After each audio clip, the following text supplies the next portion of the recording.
Olá, tudo bem com vocês? Hoje, dia 349, nós vamos dar início à leitura da Epístola aos Hebreus.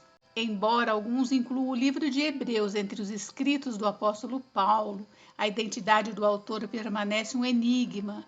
Nela, não tem a saudação habitual de Paulo, que pode ser encontrada em suas outras obras, e, além disso, a sugestão de que o escritor desta epístola baseara-se no conhecimento e na informação fornecida por pessoas que tinham sido testemunhas oculares reais de Jesus Cristo torna duvidosa a autoria paulina.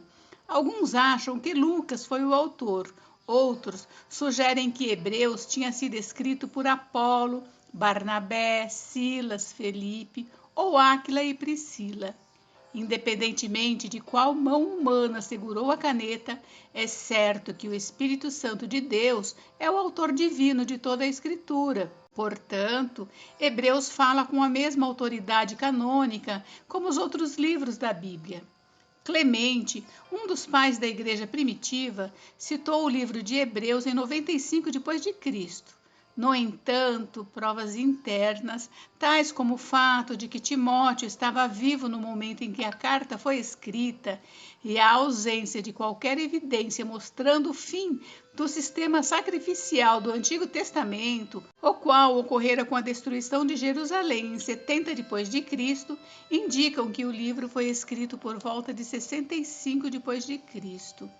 Muitos dos primeiros crentes judeus estavam caindo de volta aos rituais do judaísmo, a fim de escaparem da crescente perseguição. Esta carta, então, é uma exortação para esses crentes perseguidos a continuarem na graça de Jesus Cristo. O livro de Hebreus trata de 3 grupos distintos: seguidores de Cristo, incrédulos que tinham conhecimento e uma aceitação intelectual dos fatos de Cristo, e incrédulos que tinham sido atraídos a Cristo, mas que acabaram rejeitando-o. É importante entender a qual grupo cada passagem está se dirigindo, pois deixar de fazer isso pode levar-nos a tirar conclusões inconsistentes com o restante das Escrituras. Talvez nenhum outro lugar do Novo Testamento esclareça o Antigo Testamento como faz o livro de Hebreus.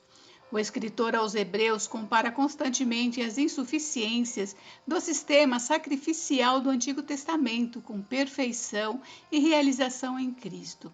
Nessa carta, encontramos uma grande riqueza de doutrina, um refrescante manancial de encorajamento e uma fonte de advertências práticas e sãs contra a preguiça em nossa caminhada cristã. Também em Hebreus, encontramos um retrato magnífico do nosso Senhor Jesus Cristo, o autor e consumador da nossa grande salvação. Bem, hoje nós leremos os capítulos 1, 2 e 3. Vamos à leitura? Capítulo 1. A revelação de Deus. Havendo Deus outrora falado, muitas vezes e de muitas maneiras aos pais pelos profetas, nesses últimos dias nos falou pelo Filho, a quem constituiu herdeiro de todas as coisas, pelo qual também fez o universo. Ele que é o resplendor da glória e a expressão exata do seu ser, sustentando todas as coisas pela palavra do seu poder, depois de ter feito a purificação dos pecados, assentou-se à direita da majestade nas alturas, tendo se tornado tão superior aos anjos, quanto herdou o mais excelente nome do que eles. Cristo é o Filho, os anjos são ministros. Pois a qual dos anjos disse jamais: Tu és meu filho, eu hoje te gerei? E outra vez: Eu lhe serei pai e ele me será filho? E novamente, ao introduzir o primogênito no mundo, diz: E todos os anjos de Deus o adorem. Ainda quanto aos anjos diz: Aquele que a seus anjos faz ventos e a seus ministros labareda de fogo. Mas acerca do Filho, o teu trono, ó Deus, é para todos sempre. E cetro de equidade é o cetro do seu reino. Amaste a justiça e odiaste a iniquidade, por isso Deus, o teu Deus, te ungiu com óleo de alegria, como a nenhum dos teus companheiros. Ainda, no princípio, Senhor, lançaste os fundamentos da terra, e os céus são obras das tuas mãos. Eles perecerão, Tu, porém, permaneces. Sim, todos eles envelhecerão qual veste, também qual manto os enrolarás, e como vestes serão igualmente mudados. Tu, porém, é o mesmo, e os teus anos jamais terão fim. Ora, a qual dos anjos jamais disse: assenta-te à minha direita, até que eu ponha os teus inimigos por estrado dos teus pés? Não são todos eles espíritos ministradores, enviados para serviço a favor dos que hão de herdar a salvação? Capítulo 2. O perigo da negligência. Por esta razão, importa que nos apeguemos com mais firmeza às verdades ouvidas, para que delas jamais nos desviemos. Se, pois, se tornou firme a palavra falada por meio de anjos, e toda transgressão ou desobediência recebeu justo castigo, como escaparemos nós se negligenciarmos tão grande salvação? A qual, tendo sido anunciada inicialmente pelo Senhor, foi-nos depois confirmada pelos que a ouviram, dando Deus testemunho, juntamente com eles, por sinais, prodígios e vários milagres, e por distribuições do Espírito Santo, segundo a sua vontade. Jesus coroado de glória, sumo sacerdote idôneo e compassivo. Pois não foi a anjos que sujeitou o mundo que há de vir, sobre o qual estamos falando.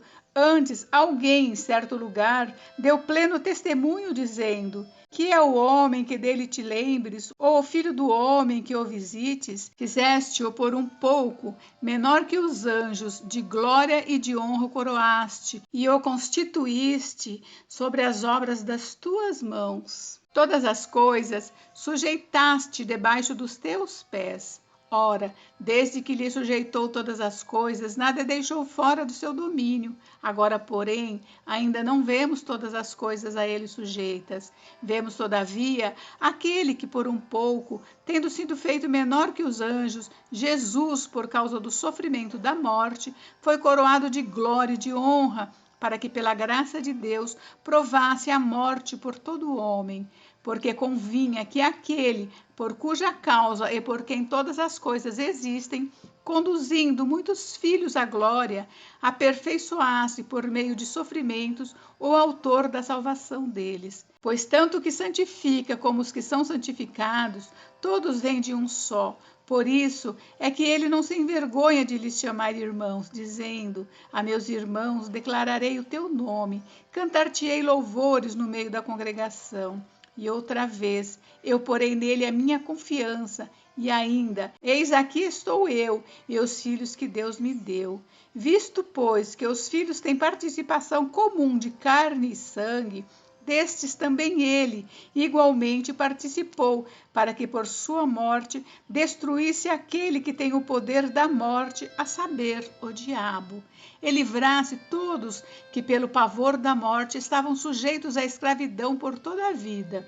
Pois ele, evidentemente, não socorre anjos, mas socorre a descendência de Abraão. Por isso mesmo, convinha que em todas as coisas se tornasse semelhante aos irmãos, para ser misericordioso e fiel sumo sacerdote nas coisas referentes a Deus e para fazer propiciação pelos pecados do povo. Pois naquilo que ele mesmo sofreu, tendo sido tentado, é poderoso para socorrer os que são tentados. Capítulo 3. Cristo é superior a Moisés. O perigo da incredulidade e da desobediência.